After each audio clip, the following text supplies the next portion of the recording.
The U.S. has confirmed that 5 Americans who were wrongfully detained in Iran are now free and on their journey back to Washington, D.C. There they will be reunited with family members. So what's in this trade for Iran? As Skylar Henry reports, this release thaws $6 billion in frozen funds.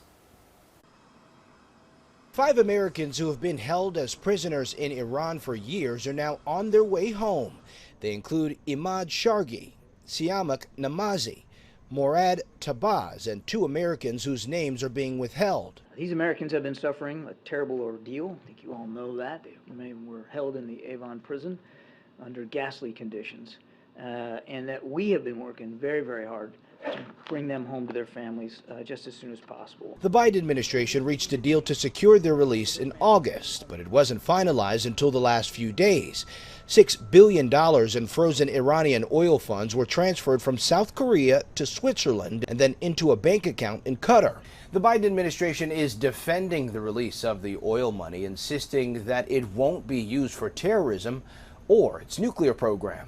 The funds that are in those accounts in Qatar can only be spent with strict oversight by the Treasury Department and only for humanitarian purposes. But some on Capitol Hill are criticizing the decision to release the money to Iran. The administration says this is limited to humanitarian aid, but they also acknowledge that funds are fungible, which means they can move them around and will aid them in being able to do other things. Congressman Michael Turner says the decision will incentivize Iran and other countries to take more Americans as prisoners, hoping to get a ransom payment. Skylar Henry, CBS News, the White House. Also, as part of this deal, the U.S. has released 5 Iranians being held on nonviolent crimes. 2 were set to be released from prison soon anyway, having served their sentences, with 3 of them that had yet to go to trial.